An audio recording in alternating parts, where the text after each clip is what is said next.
My mom threw hot coffee on my face at my sister's engagement for refusing to give $40,000. But then, the pain of hot liquid burning your skin is sharp, shocking, and immediate. But when the person who threw it is your own mother, in front of 50 guests, at your sister's engagement party, you don't register the burn first. What you register is humiliation, betrayal, and a kind of emotional collapse that doesn't scream. It sinks. My name is Katy Perry. I'm 34 years old, not the singer.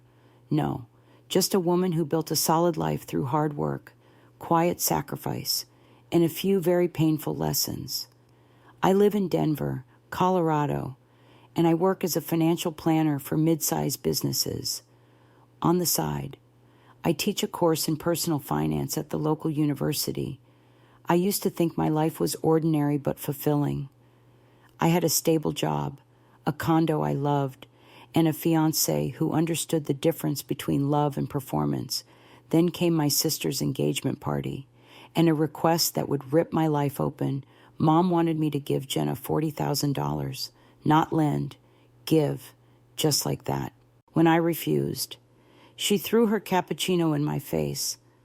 I remember blinking through pain and steam, the smell of burnt milk and sugar clinging to my dress, and the silence that fell over the crowd like someone had cut the music mid-beat. But maybe I should rewind. I grew up in a 3-bedroom house in Lakewood, just outside of Denver. My dad, Dean, was a soft-spoken man with a bad back and a quiet sense of humor. He worked for a logistics company his whole life and never once missed dinner. Even if he came home exhausted, my mom, Teresa, was a sharp woman, beautiful, stylish, and always aware of how things looked. Reputation mattered more than reality. On the outside, she was the perfect suburban mom potlucks, PTA, always well-dressed. On the inside, she managed our household like a CEO with an iron grip and a clear favorite. That favorite was my younger sister, Jenna. From the moment Jenna was born, everything shifted. I was 7 when she arrived, and I remember my mom saying, "Finally, someone soft in this family." I didn't know what that meant at the time, but I felt it. It meant that I was the serious one, the achiever, the one who needed less. I did well in school. I was the girl who remembered her permission slips and finished homework before dinner. No one noticed. Jenna, on the other hand, could forget her lunch 3 times in a week and get rewarded with a special treat after school. She's just a free spirit. Mom would say, "Not like you. Katy, you don't need as much." At 15, I got my first job part-time at a bookstore. At 16, I started putting aside money for college. Mom said it was unnecessary. That's why we have Jenna's college fund. You can apply for aid. You're so resourceful. I applied to scholarships quietly. I got into Colorado State with 80% of my tuition covered. Jenna later got into a private art school out of state, the family fund fully available to her. I didn't argue. By that point, I had stopped expecting fairness. I built my life with what I had, loans, jobs, and long nights in the library. By 23, I had my degree and an entry-level job in finance. By 28, I was buying my own condo. By 30, I was managing investment portfolios for high-net-worth clients. My success was steady, not flashy, and invisible to my family, or rather, ignored until they needed something. Mom started calling more often after Jenna graduated. Jenna's job hunt hadn't gone well, and she had a habit of quitting the few roles she did land. It's just not creatively fulfilling. She'd say, meanwhile, I was coaching her through budget spreadsheets she didn't read. Eventually, I was helping with her rent. Then it was a car down payment, a dental procedure, just until she finds her footing, Mom would say, voice warm but firm, like a business transaction cloaked in concern. I gave, because saying no felt like betrayal. The family narrative was clear. Katie has it together, so she can afford to give. She doesn't need anything, but that wasn't true. I needed respect. I needed boundaries. I needed my mother to stop treating my achievements like a shared bank account and my sister like a fragile orchid. But I never said that. Not until the coffee. Not until everything boiled over in the middle of Jenna's glittering engagement celebration, an over-the-top backyard affair that looked like a bridal magazine threw up on Pinterest. White roses, ice sculptures, personalized napkins, none of which Jenna paid for, none of which her fiancé Lance, a tech entrepreneur with no actual product, could afford. So when Mom pulled me aside and said, "Sweetheart, Jenna's venue deposit is due next week. We were hoping you could take care of it. $40,000 should cover it for now." I froze. It wasn't the number. It was the entitlement, the assumption that my life, my savings, my future wedding, none of it mattered. I said no. For the first time, I said it calmly, clearly, and without guilt. No, Mom, I'm not paying for someone else's dream wedding, especially not when I'm planning my own. Her face twitched like she'd been slapped. Then she smiled that tight. Fake smile. "You always were the selfish one," she said. All that success, and still no generosity. I turned to walk away, and then I felt it. The splash, the heat, the sharp burn along my cheek, the stunned gasps around us, the smell of roasted espresso and scorched dignity. I stood there, blinking, dripping, and I thought, this isn't about coffee. This is about a lifetime of being seen as a wallet instead of a daughter. And just when I thought I'd hit my lowest moment, someone walked in who wasn't supposed to be there. Someone who saw everything. The moment the coffee hit my skin, everything slowed down. I didn't scream. I didn't cry. I didn't even move right away. I just stood there, staring at my mother's trembling hand, at the empty cup in her grip, and at the expressions that were slowly shifting across every face in that manicured backyard. I could feel the heat searing my cheek and neck, but it was nothing compared to the slow burn of shame spreading through my chest. Jenna gasped and ran to Mom, not me.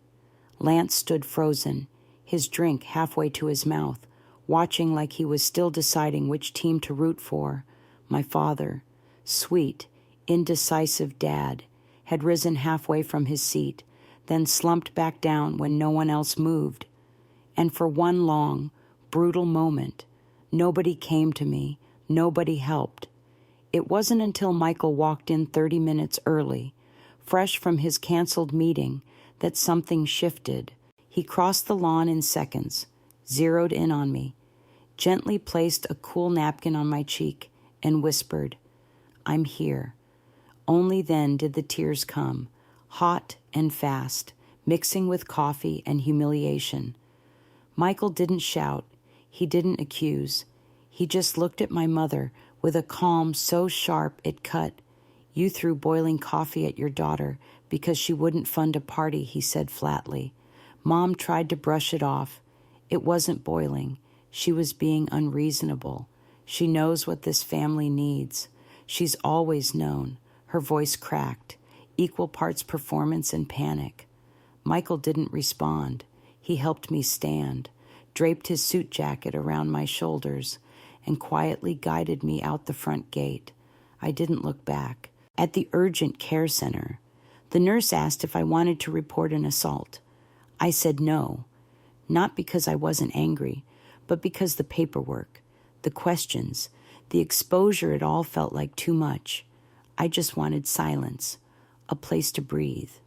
The burns were first degree. Thankfully, no blistering, just red, raw skin, and a week of ointments and cool compresses. But there was no balm for what happened inside. That night, lying on Michael's couch, my cheek pulsing against a cold pack. I replayed it all, every comment, every guilt trip, every time I was made to feel like a selfish outlier for having boundaries, for being stable, for refusing to shrink myself so others could feel bigger. Michael made tea, even though I couldn't drink it on one side of my mouth. He sat next to me and asked softly, "Do you want to talk about it?" I shook my head. "Not ready." He nodded. "Just so you know, I've got your back. Not because you're my fiancé, but because you didn't deserve what happened today. Not now. Not ever."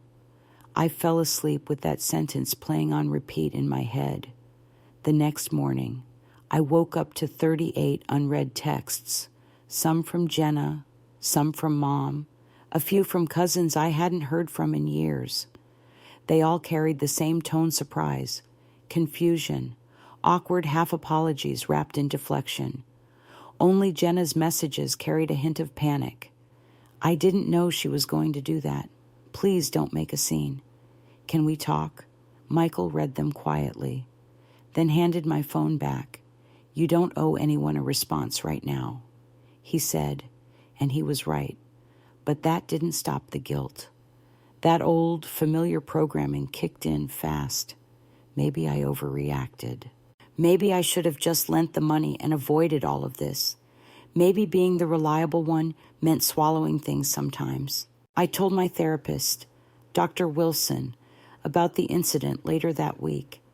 I hadn't seen her in 6 months, but she squeezed me in once I told her what happened. After I finished recounting the scene, her face didn't change.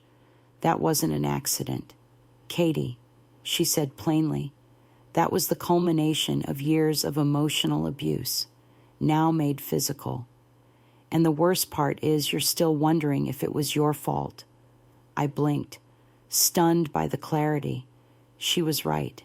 That's what hurt the most. Not the burn, not the betrayal, but the fact that part of me still thought maybe I had it coming. Over the next few weeks, I stepped back from everything. I took personal leave from work. I paused wedding planning. I didn't return my mother's calls, or Jenna's, or anyone who had stood there and watched without helping. I moved into Michael's apartment temporarily, not because I didn't feel safe in my own condo, but because I couldn't stand the silence there. It echoed. The world outside kept moving. Jenna continued posting ring selfies and venue mood boards, acting like nothing had happened. My mother started telling people the coffee incident was blown out of proportion at brunch one weekend. Michael's sister leaned in and said gently, "I've heard about what happened. You know, your mom sounds a lot like ours. Toxic women raise daughters who become overachievers just to survive." I didn't know what to say, but something in me cracked open. It wasn't just me. There were others like me, people who were the responsible ones, the emotional shock absorbers, the walking safety nets for entire families that never thanked them, just expected more. Michael was gentle, but firm. "You've taken care of everyone for years. Let someone take care of you now." And slowly, I began to let him. I started journaling again. I wrote down every time I had financially supported my family over the last 10 years. The total shocked me. Rent, car repairs, emergency bills. One time I covered a dental surgery for Jenna that cost more than my first car. I'd done it all quietly, efficiently, never expecting thanks. But now, looking at the numbers, I realized how long I'd been used, not loved, not seen, used. I showed the spreadsheet to Dr. Wilson. She said nothing for a long moment, then replied, "You've been trying to earn love through usefulness, but that's not love. Katie, that's servitude." The word stuck with me. Servitude. And once I heard it, I couldn't unhear it. I didn't want revenge. I didn't want a confrontation. I wanted release, distance, space to rediscover who I was without being the family fixer, the wallet, the emotional buffer. And that meant one thing: I had to stop enabling them completely. I deleted the shared bank access I'd given my parents years ago. I called the auto loan company and removed myself from Jenna's cosign. I canceled the monthly grocery delivery I had secretly been funding for them since Dad's heart diagnosis. I did it quietly, not to hurt them, but to stop hurting myself. It was the first time I truly felt free. And I wasn't done yet, because I had just discovered something buried under years of guilt and silence. And that secret would soon change everything they thought they knew about me. I didn't expect silence to feel so loud. After I severed the quiet financial ties I'd been maintaining for years, there was an eerie calm that settled over everything. No more calls from Mom asking why the grocery delivery hadn't arrived. No more texts from Jenna asking if I could cover her overdraft until Friday. Nothing. Just silence, and that silence, for the first time, felt like peace instead of punishment.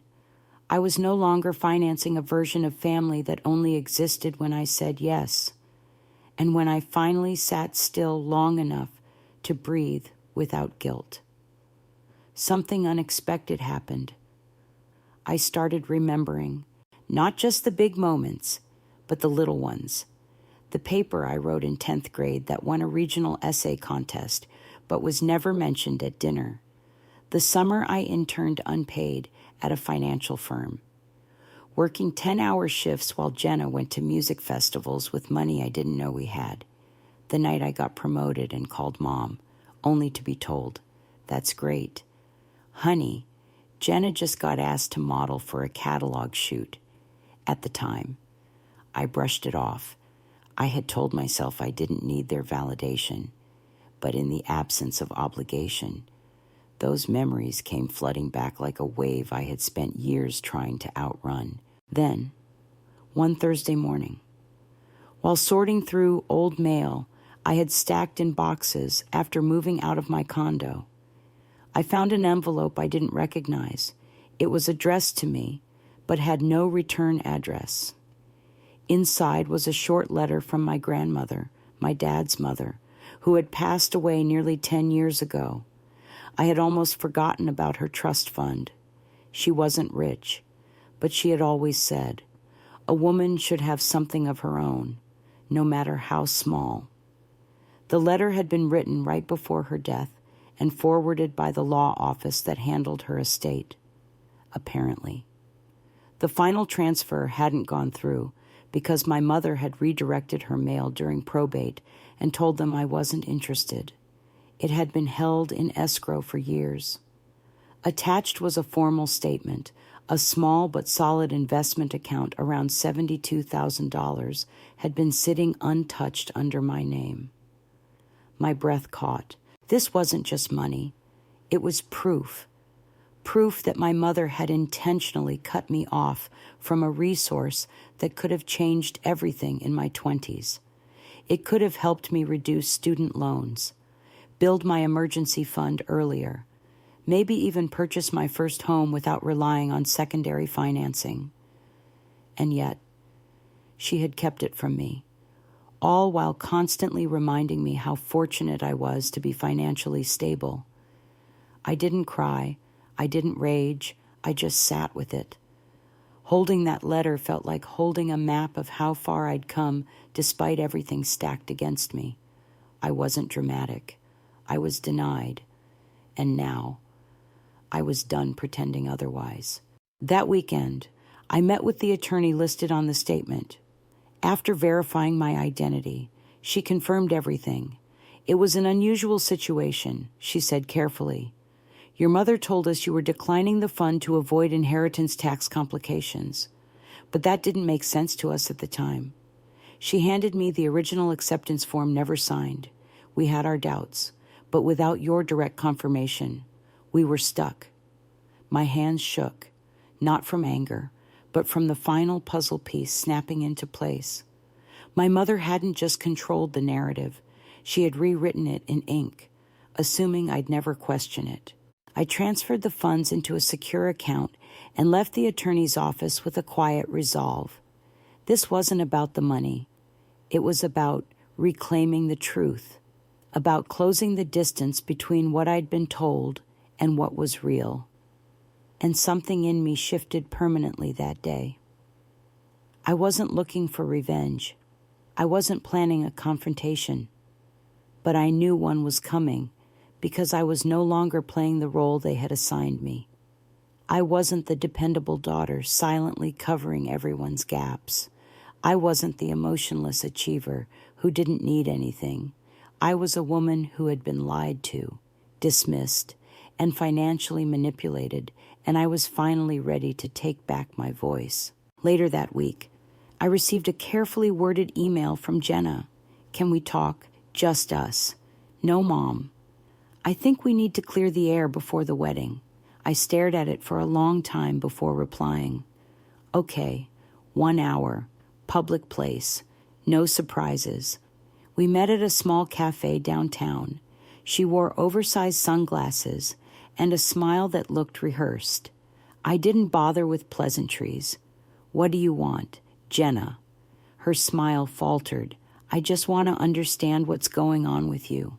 Mom says you're shutting everyone out, that you're cutting off support, that you're angry." I sipped my water slowly. She's right. I am cutting off support. And yes, I'm angry, not irrational, not unstable, just finally fed up. Jenna sighed. "You've always had it together. Katie, you've always made everything look easy. I didn't think you needed help." That sentence hit harder than I expected. Just because I made it work doesn't mean it was easy. I did what I had to do, and no one ever offered to help, not even you, for a moment. Her expression softened. "I didn't know about the trust." I added, "Grandma left it for me. Mom intercepted it. She lied." Jenna's mouth fell open. "I had no idea. Why would she do that?" I shrugged. "Because she didn't want me to have anything that wasn't filtered through her approval. Because independence made me harder to control." Jenna leaned back, suddenly quiet. "You're serious." I always was. We sat in silence for a moment before she asked, "Are you coming to the wedding?" I looked at her, not as a sister, but as someone who was finally seeing me, maybe for the first time. "That depends," I said. "On what? On whether it's a celebration of love or a transaction built on expectations. Because if it's the latter, I'm not paying the entry fee." As I left the cafe, I didn't feel triumphant. I felt clear, strong, like the ground under me had finally stopped shifting. I didn't know what Jenna would do with the truth, but for the first time, I wasn't carrying it alone. It didn't take long for the cracks to show. Just a few days after my conversation with Jenna, I started hearing whispers from mutual acquaintances, rumors that the wedding planning was on thin ice, that the venue deposit still hadn't been paid, that Lance, her ever so confident fiancé, had been overheard asking his friend if Katy Perry was still good for the money. That sentence rang in my ears like a warning bell, not just because of what it said about him, but because of what it said about how they all saw me. Not a sister, not a daughter, a line item, a walking checkbook, an insurance policy with a pulse.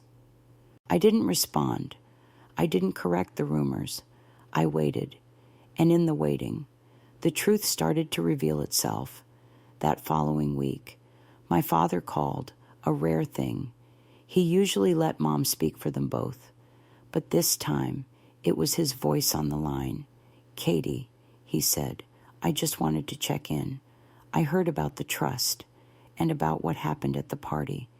I didn't know." His voice cracked. I believed him. He had always been quiet, always stayed on the edges, always chosen peace over truth, and for the first time, he sounded like someone ready to stop hiding. "You should know," he added. "Your mother's telling people you made it up, that the money never existed, that you're unstable." I didn't flinch. "I have the paperwork," I said, "and the lawyer's statement. I don't need her to believe it. I need her to stop pretending she owns the truth. There was a pause. I'm sorry, Katie, he said finally.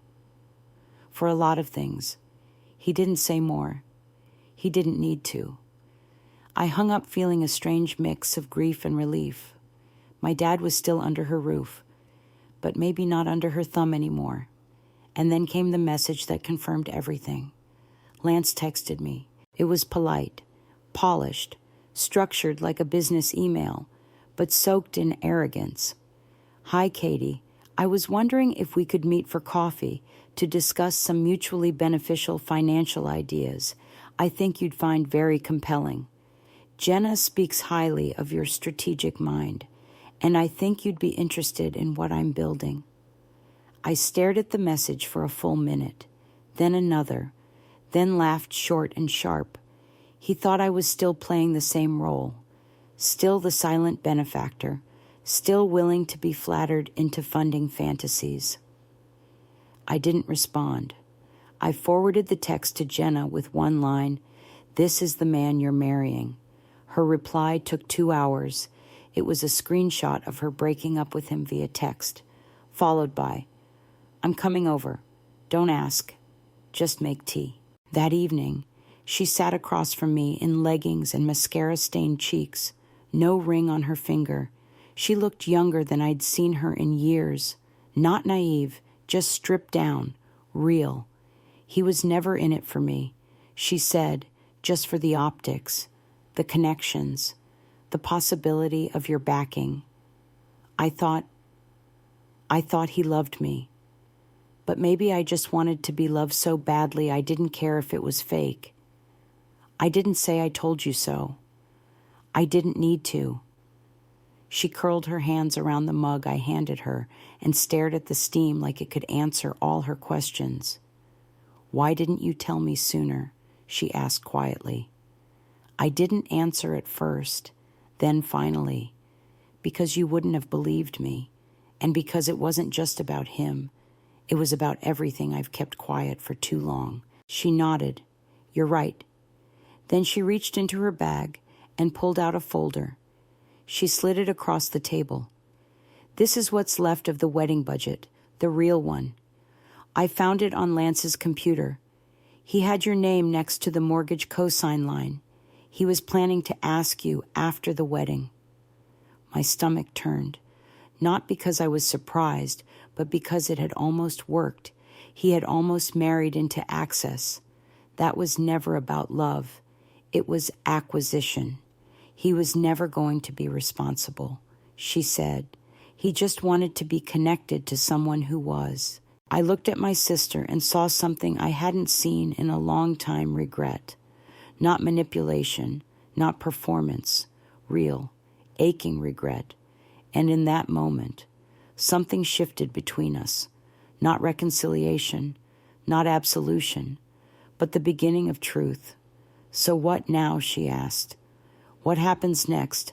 I didn't have an answer. Not yet, but I knew the next move wouldn't be mine. It would be Mom's, and she wasn't going to stay silent for long. I was right. The next morning, I received a voicemail, 3 minutes of veiled threats and emotional blackmail. "I can't believe you would humiliate your sister like this. After everything we've done for you, Jenna's heartbroken. This family used to mean something.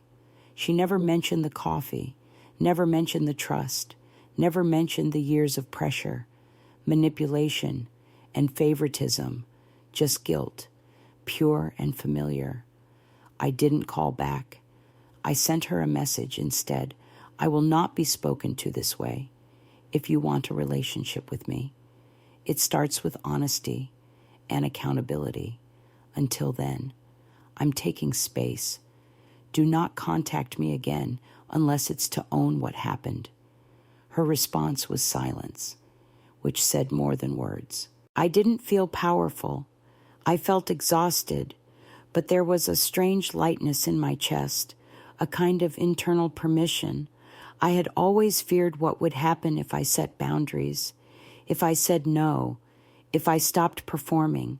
Now I had done all of it, and the world hadn't ended. I hadn't lost everything.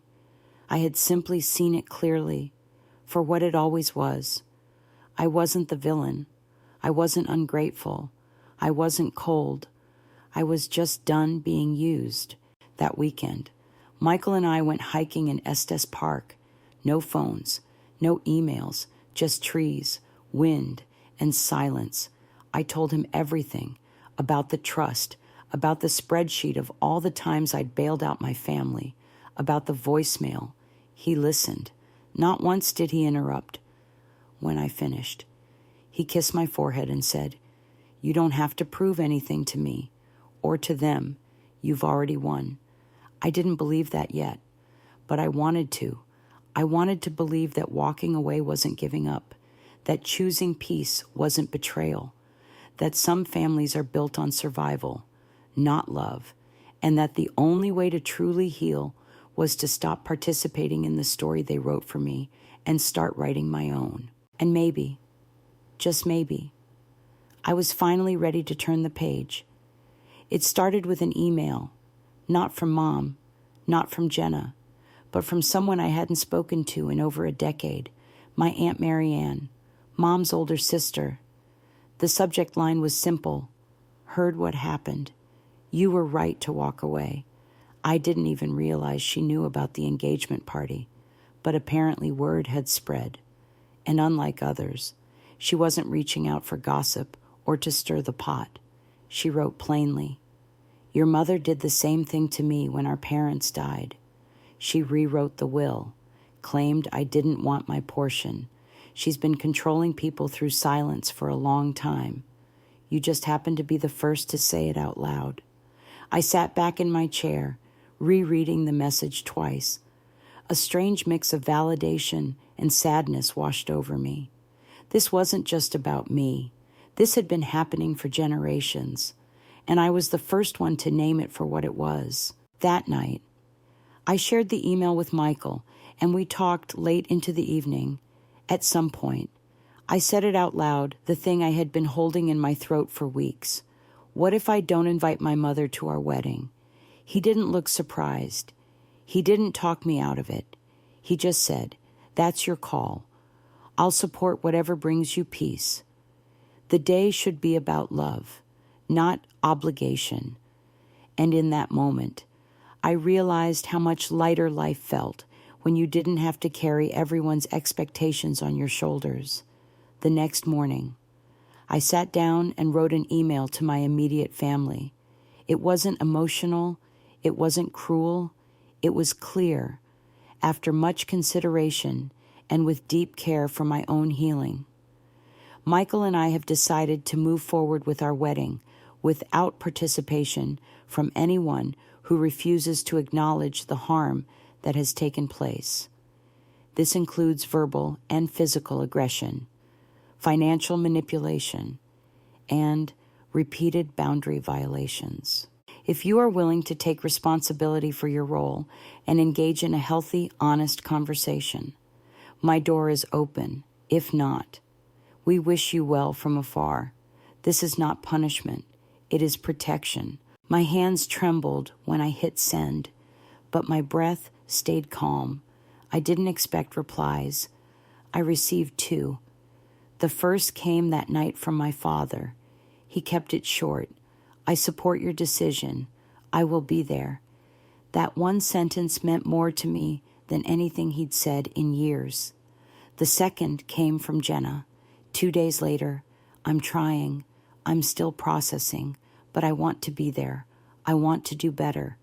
I didn't reply immediately, not out of anger, but because I needed time to decide what those words meant to me. I forwarded it to Dr. Wilson, who simply responded, "Growth, go slow, let it be real." I didn't hear from Mom. No apology, no explanation, no ownership, just silence. But this time, it wasn't heavy. It was revealing. She wasn't waiting to make things right. She was waiting for me to fold. And when I didn't, she stayed quiet. But the story didn't end there, because the universe has a way of circling back with truth. Just before the new month started, I got a text from Jenna. She had officially ended things with Lance, moved out of the apartment, and picked up part-time work at an event planning studio. It's not glamorous, she wrote, but I'm doing it on my own. No safety net, no bailout. I don't want to be that person anymore. She asked to come by. I said yes. She arrived on a Tuesday evening with 2 coffees and a small potted plant. Something real, she said, handing it to me. Not just decoration. We sat on the balcony, the city humming softly in the distance.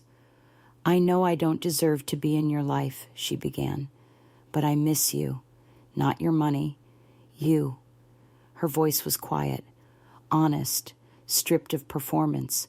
I told her I appreciated that, and I meant it. She didn't beg. She didn't guilt me. She just showed up as herself for once, without expectations, and that was new.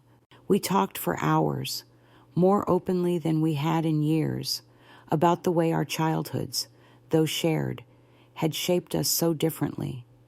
She confessed she had always felt the favoritism, but didn't know how to stop benefiting from it without losing love. I told her I understood that more than she realized, and slowly. The wall between us cracked not enough to walk through, but enough to see each other again. I'm not inviting Mom to my birthday, she said near the end of the night. She told me I was being dramatic, that I'd regret it. But for the first time, I didn't fold. I looked at her and saw someone learning a new language, the language of boundaries. She wasn't fluent yet, but she was speaking it. That was enough. After she left, I sat in silence, letting the moment settle. Then I opened a folder on my laptop labeled Wedding Plans. It was filled with old documents, budget spreadsheets, seating charts, menu proposals, all based on a vision my mother had tried to curate. A venue with a ballroom, a guest list of 200, vendors she had recommended, photographers she insisted on. I deleted every file, every attachment. I started fresh, not because I wanted to erase the past, but because I finally had the clarity to build something new, something for me. Michael and I chose a small coastal town in Oregon. 50 guests, local food, no designer gowns or branded florals, just the people we trusted, the people who had shown up for us when it mattered most. As I finalized the list, I asked myself one question. Does this person see me as a person or a provider? That question reshaped everything. And just when I thought the story was settling, my phone buzzed. One missed call, no voicemail, then a text from Mom. Can we talk? I think we both said things we didn't mean. I read it once, twice. I felt nothing. No spike of anger, no flicker of hope. Just silence, my silence. And for the first time in my life, that silence didn't mean retreat. It meant resolution. The thing no one tells you about choosing yourself is that at first, it doesn't feel empowering. It feels like loneliness. It feels like sitting in your living room on a Friday night, deleting a message from your mother without replying, and wondering if peace is supposed to feel this quiet. But eventually, the quiet becomes clarity. And then one day, clarity becomes strength. The weeks leading up to the wedding moved fast, but for the first time, every decision felt easy. There was no second guessing, no overthinking, no appeasing. The venue overlooked a cliffside beach in Oregon, modest but breathtaking. The guest list was tight, not because we wanted exclusivity, but because we wanted intentionality. Every single person invited had shown me they respected my boundaries, valued me for who I was, and didn't expect access in exchange for affection. We chose simple catering, a local band, and a ceremony under open sky. Nothing performative, just us. Jenna called 2 weeks before the ceremony. She didn't ask if she could come. She asked if I wanted her there. That mattered. Only if it's about showing up for me. Not out of obligation, I told her. Her answer was steady. It is. I'm not the same person who let you carry everything for years. I'm not perfect, but I'm doing the work. I paused. Then yes, I'd like you there. She didn't cry. She didn't gush. She just said, thank you. And that simplicity felt more honest than any apology she could have prepared. A few days later, Dad called. He had booked his own flight, alone, quietly, no fanfare. I've made my choice, he said, and I hope you know how proud I am of the woman you've become. You didn't just survive this family. Katie, you changed it. That one sentence stuck with me. I hadn't changed them all, but I had changed the rules. And sometimes, that's all it takes to start a different story. I didn't tell Mom about the wedding date. I didn't block her, either. I left it open, not because I expected a shift, but because I was done managing her absence or presence. She would either do the work or she wouldn't. That was no longer my responsibility. I refused to carry both her silence and her choices on my back. On the morning of the wedding, I stood in the small, sun-filled cottage near the edge of the water, holding a mug of chamomile tea. No makeup yet, no dress, just a moment alone before everything began. Michael's cousin was playing soft guitar on the deck. The wind was gentle, enough to rustle the linen curtains, but not enough to distract. I could hear seagulls in the distance and the low murmur of guests beginning to arrive. It should have been chaos, but I felt calm, not the performative kind of calm that people mistake for strength. The real kind, the kind that comes after you've survived something, told the truth, and stopped apologizing for doing so. Jenna arrived a few minutes later, dressed simply in sage green, the dress we had picked out months earlier, long before everything fell apart. She held something small in her hand. It's from Grandma, she said, offering a delicate gold pin I hadn't seen in years. She gave it to Mom to pass on to us. I took it before Mom could throw it in another drawer. I thought you should wear it. I held the pin, felt the weight of it light, but meaningful, and nodded. Thank you, I said. She helped me pin it to my bouquet. No big moment, no dramatic hug, just two sisters beginning again from something real. The ceremony was short, but every word felt earned. When Michael and I exchanged vows, we didn't promise to complete each other.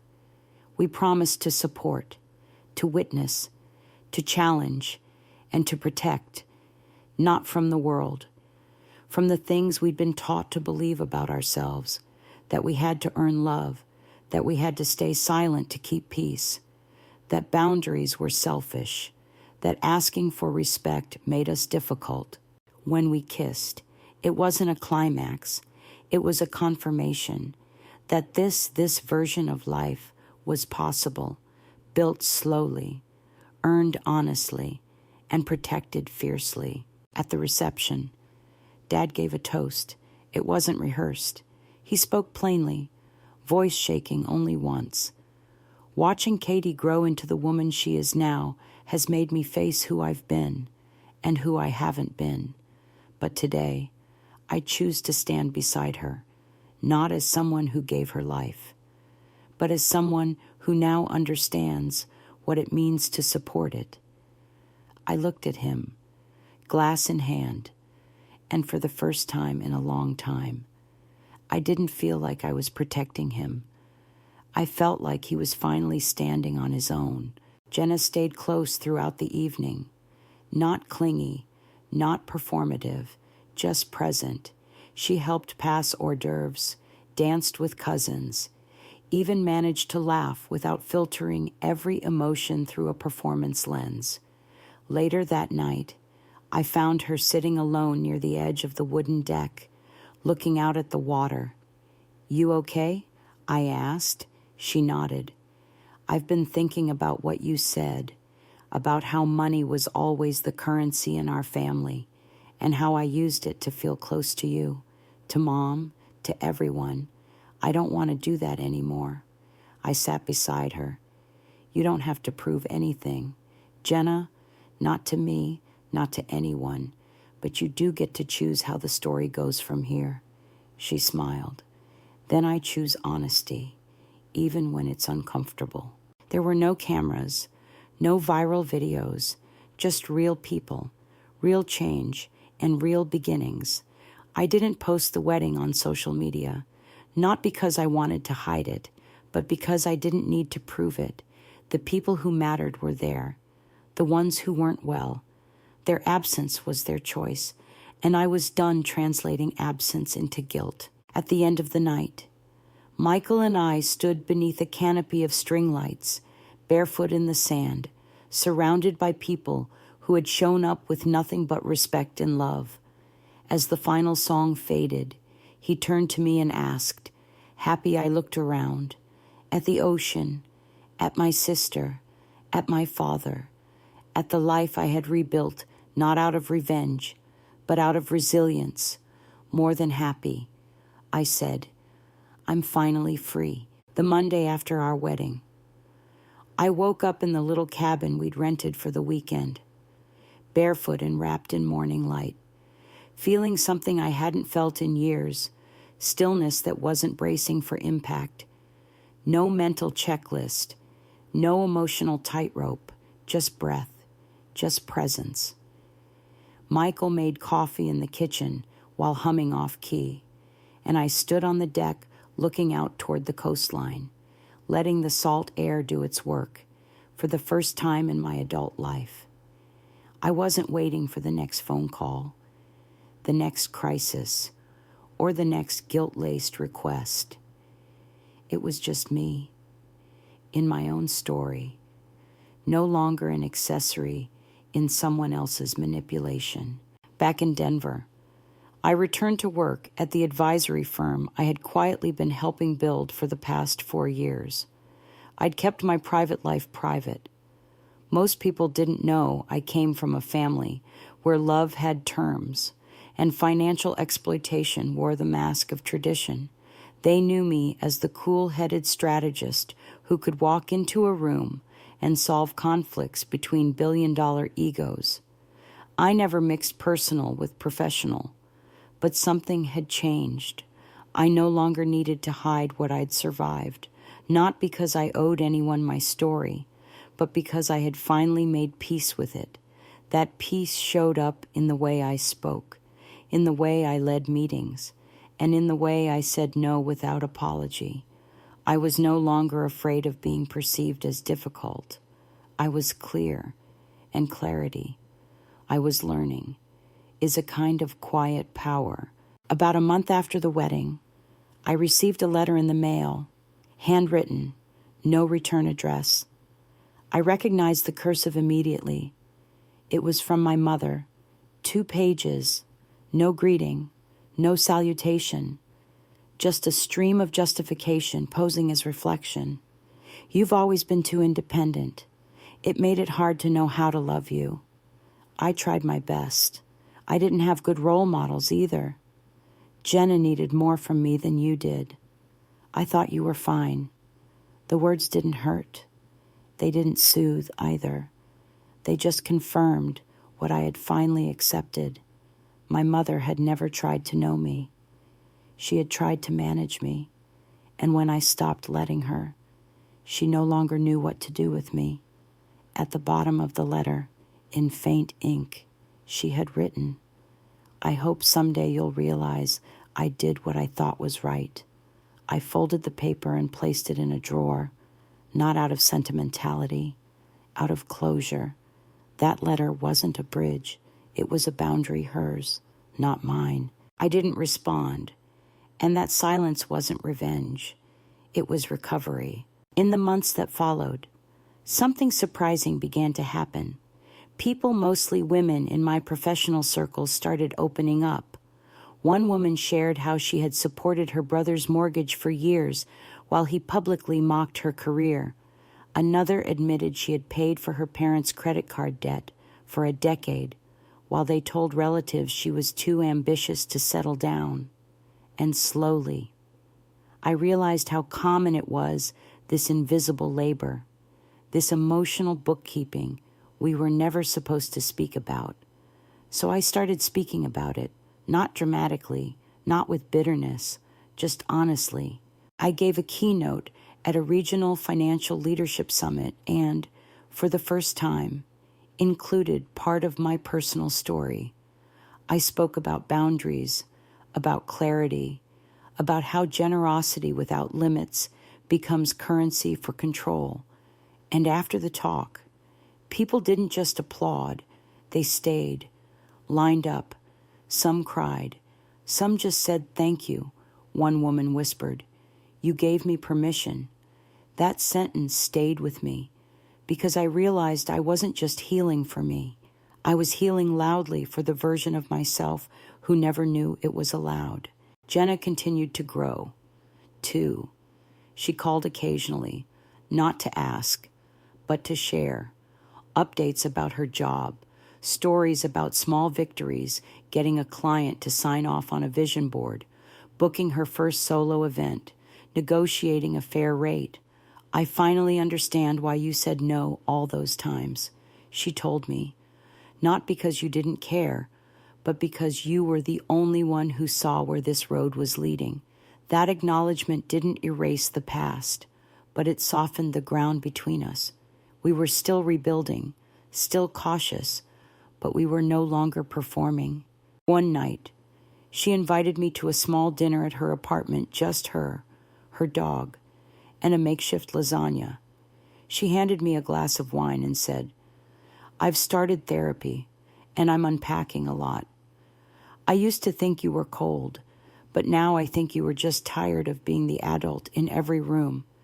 I smiled, not out of satisfaction, but out of recognition. She was finally naming the thing I had carried so long in silence. "I think we were both children in a house that only loved us when we were useful," I said quietly. She nodded. "And now we're learning to love without scorekeeping." We didn't talk about Mom that night. We didn't need to. Her absence spoke volumes. And for once, I didn't fill the silence. I let it exist. The greatest revenge, I've come to believe, is not success. It's peace. It's building a life so rooted in integrity and love that there's no room for manipulation to bloom. My story didn't end in confrontation. It ended in reclamation. I didn't expose my mother. I exposed the story she tried to write about me and rewrote it in my own language. I'm not here to say healing is linear or that cutting off toxicity is easy. It's not. It's layered. It's lonely. It's messy, but it's worth it. Every awkward silence, every missed holiday, every friend you have to explain the story to from scratch. It's worth it because what you get in return is a life that belongs fully to you.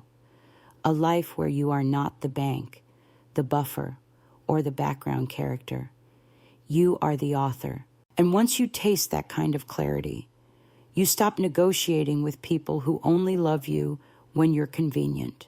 3 months after the wedding, something unexpected happened.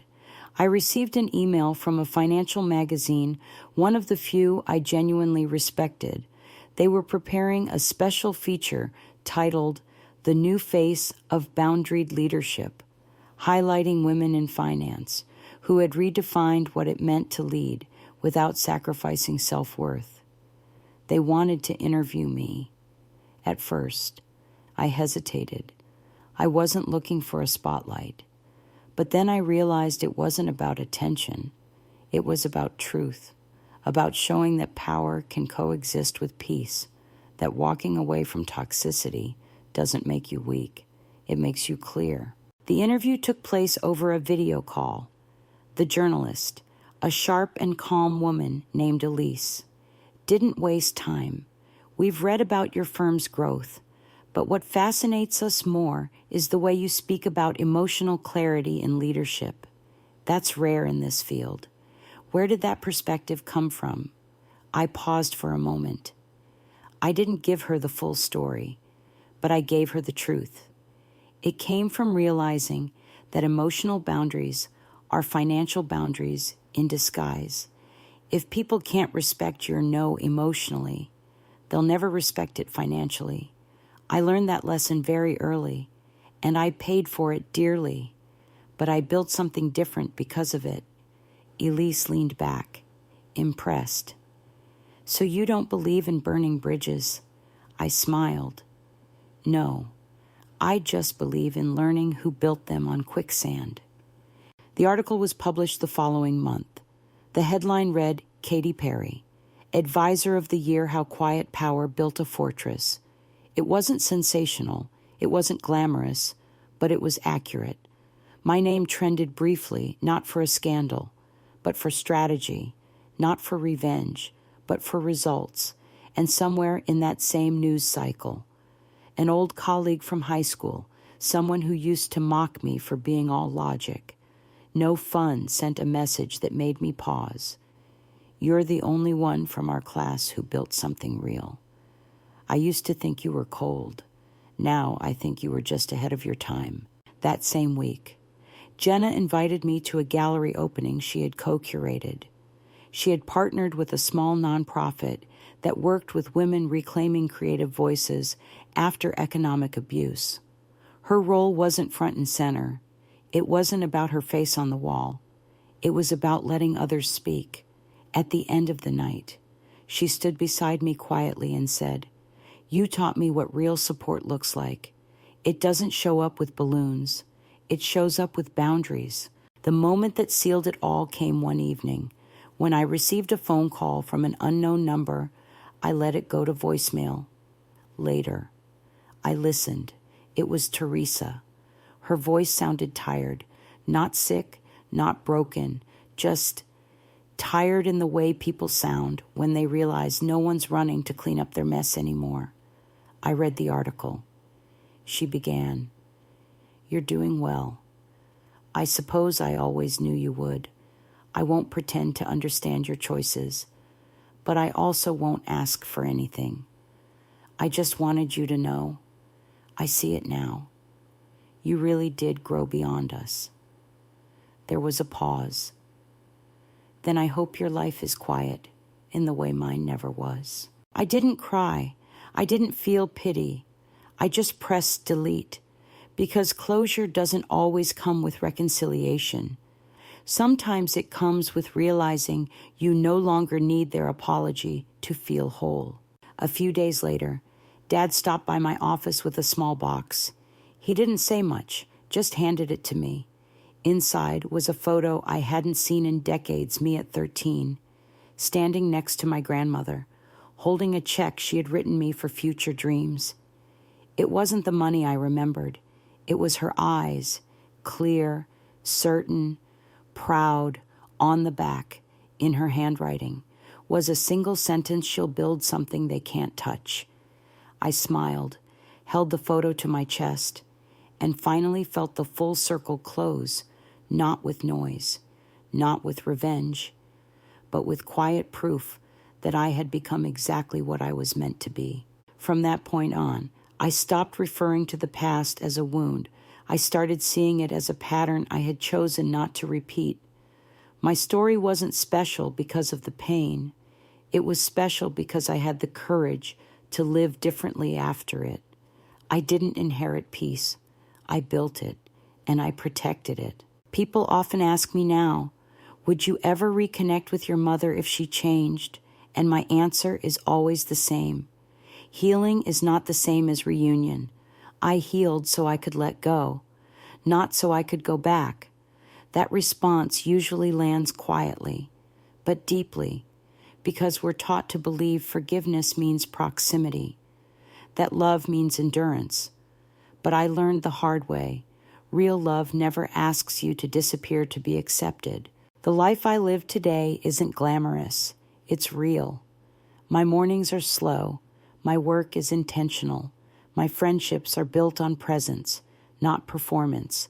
I show up when I can, say no when I need to, and never apologize for protecting my capacity.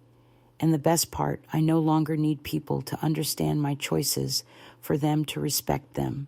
That's the freedom I fought for. That's the life I earned. And to anyone listening who's still being drained, dismissed, or diminished by the very people they're trying to love, this is what I want you to hear. You are not selfish for choosing peace. You are not dramatic for asking to be treated with care. You are not cold for removing yourself from people who only see your worth when it benefits them. You are not broken for walking away. You are becoming. And when you finally cross that invisible line, when you stop performing and start living, you'll understand what I mean when I say I didn't lose my family. I found myself. A year passed, quietly, fully, without flare-ups or emotional fires to put out. I didn't realize until it was over that I hadn't cried out of frustration once that entire year. I had cried, sure, but only in moments of release, of softness, of witnessing something true. The first time I saw my niece draw a picture of her family and include me. The day Jenna called to tell me she had been promoted and didn't need a co-signer to move into her new apartment. The morning my dad sent a photo of the garden he'd started alone captioned, "Still growing." Those were the tears that felt clean, not like collapse, but like return. Professionally, things were thriving. My team had doubled. I had been asked to consult on a multi-state initiative about ethical investment structures. But more than that, I had started teaching a quarterly workshop called Emotional Equity, helping women in corporate spaces navigate financial boundaries within their families. It wasn't a grand stage. It wasn't viral, but it was real. And the feedback I got wasn't applause. It was breath. Women sitting in silence after the final slide, blinking through tears, whispering. I thought I was the only one. I'd stay late after sessions, listening to stories that mirrored mine, sometimes almost word for word, and I'd remind them, every time, you're not broken, you're just waking up in a world that benefited from your silence. What surprised me most was how little I talked about my mother anymore. Not because I had forgotten, but because she no longer defined the temperature of my life. Her name didn't pull my breath into my throat. Her voice didn't live on loop in the back of my mind. I hadn't forgiven her in the way people like to package forgiveness. I hadn't called.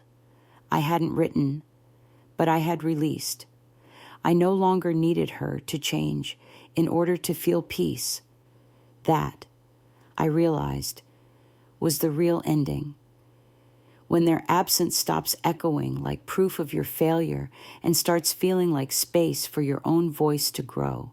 One afternoon, while packing up workshop materials after a long session, I noticed a woman lingering near the exit, mid-40s, neat but weary, hands fidgeting with her car keys. She waited until the room was nearly empty before approaching. "Katie," she said, "I've followed your work for a while, but I never had the courage to come until today." I smiled. "Thank you for coming." She looked down. "I'm in my 50s, and I still pay my mother's rent, even though she mocks my divorce, even though she tells people I'm a failure. I thought being the good daughter meant swallowing it all. But hearing you say that silence isn't love, something in me cracked open." She paused. "Is it too late to stop?" I took a breath. "No, it's never too late to stop bleeding for people who refuse to stop cutting." Her eyes welled up. "Thank you," she whispered. I nodded. "Just don't do it for me. Do it for the version of yourself who never got to choose." She nodded again, slower this time, like the words were making their way into her spine. That night, I walked home in the Denver dusk, past bookstores and wine bars, watching the light change on the pavement. I passed a couple holding hands, an older man walking a golden retriever, a girl about 7 skipping with a melted ice cream cone. Life was still messy, still human, but I wasn't carrying it all alone anymore. I wasn't trying to earn my place in it. I belonged here, fully. At home, Michael was cooking something overly complicated and charmingly unnecessary. He turned to greet me, apron covered in red sauce, and said, "I think I finally mastered your grandma's lasagna recipe." I smiled. "That's impossible. She didn't even write it down." He winked. "Exactly. I had to guess with love." I sat at the table and watched him move through the kitchen, easy and unhurried. This, I thought, is what love feels like when it doesn't need to be rescued or repaired, just shared. Later that week, I received a formal letter in the mail. It was from my mother's attorney. I felt no fear opening it, just curiosity. It was a notice regarding the sale of her home. The final paragraph caught my eye. Ms. Teresa Perry has requested to remove Katy Perry's name from all emergency contact, power of attorney, and next of kin documentation. She has confirmed this decision is mutually understood. I exhaled. That, more than any apology, was the real acknowledgement. She had released me too, not in love, not in peace, but in finality. I didn't frame the letter. I didn't tell anyone. I just lit a candle that night, not as a ritual, but as a reminder. That light doesn't always arrive with ceremony. Sometimes. It's just the absence of shadows. In the months that followed, I began writing not articles, not white papers, just memories, reclaimed, revoiced, restructured, not to get revenge, not to be heard, but to hold my own story in my own hands. I don't know if I'll ever publish it. Maybe it's enough that I wrote it, that I stopped being afraid of the truth's texture. People sometimes ask me if I'd change anything, if I'd go back, avoid the coffee, the engagement disaster, the years of being the emotional accountant for a family that never balanced the books. And honestly, no. Because all of it, every betrayal, every silence, every "you're too much," and why can't you just, it taught me how to build a life where love doesn't require erasure, where success doesn't cost sanity, where boundaries aren't seen as barriers, but as clarity. And if there's one thing I know for sure now, it's this: the truest form of freedom isn't being untouchable, it's being unshakable. Last month, I returned to the small coastal town in Oregon where Michael and I were married. Not for an anniversary, not for a retreat, just because I wanted to walk the same cliffside trail again.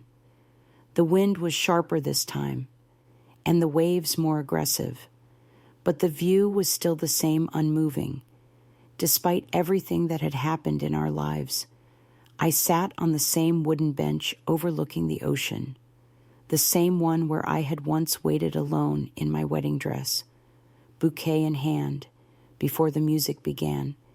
And it hit me not like a movie moment, not like a revelation, but like a quiet truth settling into my skin. I had made it out, not out of a house or a city or a family, but out of a pattern. I watched two young women hiking down below, laughing over something they couldn't seem to agree on. One of them had the same guarded posture I once did, the one that says, "I'm here, but I'm ready to run." I wanted to tell her it gets better, that the version of love she's settling for isn't the only one available. But I didn't. Some things we have to learn ourselves. All I could do was hope she got out before her voice got too quiet to hear. Back in Denver, life had found a rhythm. I had stopped explaining myself to people who didn't ask the right questions. I had stopped overperforming to prove I deserved peace. And perhaps most importantly, I had stopped calling chaos home. There were still moments, small ones, when my mother's voice would flicker in the back of my head, asking whether I'd become selfish, whether I'd ever really forgive. But then I'd look around, at the calmness of my space, at the consistency of my relationships, at the freedom of not being someone's emotional vault. And I'd remind myself I didn't become selfish. I became sovereign. Jenna and I now speak every week. Sometimes it's about work, sometimes about our dad, sometimes about nothing. There's no scorecard anymore, no competition for who sacrificed more. We both lost things, we both gained things, but we're not pretending now. And that honesty, even when it's awkward, is the most healing thing I've ever known. She told me recently that she's saving to buy her own condo next year without help. You showed me how. She said, not by giving, but by stopping. That's the part most people never talk about. Sometimes, the most loving thing you can do is stop overgiving, because it forces the other person to see their own reflection, and if they choose to grow, that reflection becomes a mirror. If not, it becomes a wall. Either way, it's clarity. Our father, Thomas, has quietly built a new version of himself. He started volunteering at a literacy center downtown and even gave a small talk about reclaiming courage in middle age. He didn't mention us directly, but I watched the clip online, and in one moment, he paused and said, "Sometimes it's not too late to be the kind of man your daughter needed 10 years ago." That landed like a stone and a feather, heavy with meaning, but light with grace. As for my mother, Teresa, I haven't heard from her since the attorney's letter. I don't know where she moved. I don't know if she ever talks about me. And for the first time, I don't need to know. There's no ending scene with her in my story. No dramatic showdown, no apology delivered in a parking lot. The story simply fades out, and that's okay. Not everything broken needs a clean break or a clear ending. Some things just drift, and you learn to stop swimming toward them. Last week, I gave the final workshop of the year. The theme was emotional inheritance. I opened with a line I had written on a napkin years ago. The night I walked out of my family's house with hot coffee still burning on my skin. Just because you were raised inside the fire doesn't mean you have to carry the ashes. The room went still. Then someone in the back whispered, "Thank you." And I realized the story I thought might destroy me had actually become my blueprint, not for revenge, but for resonance. After the session, a young woman approached me, barely 25, maybe younger. She said, "My mom tells me I owe her everything, even when she hits me with words, even when I'm the one paying the rent. She says I wouldn't exist without her, so she owns my life." I looked her straight in the eye. "You don't owe anyone your suffering. Existing doesn't mean eternal servitude. You belong to yourself." She nodded, tears on the edge but held tight. I didn't think anyone would understand. I placed a hand on her shoulder. We don't survive families like that by accident. We survive them by remembering who we are when no one's watching. I walked home that night under a sky layered in gold and violet. And for once, I didn't feel like I was escaping my past. I felt like I was walking forward, hands empty, heart whole, no armor, no performance, just breath. There's a strange kind of power that lives inside people who've reclaimed their narrative. It doesn't shout, it doesn't flash, it just is. A quiet, steady knowing that no matter who raised you, erased you, used you, or doubted you, your story is still yours, and you get to choose the ending. And so, if you're watching this video from the floor of a room you don't feel seen in, or from behind a mask you've been wearing for too long, hear me when I say, you are not hard to love. You are not crazy for wanting peace. You are not cold for walking away. You are not broken. You're just ready.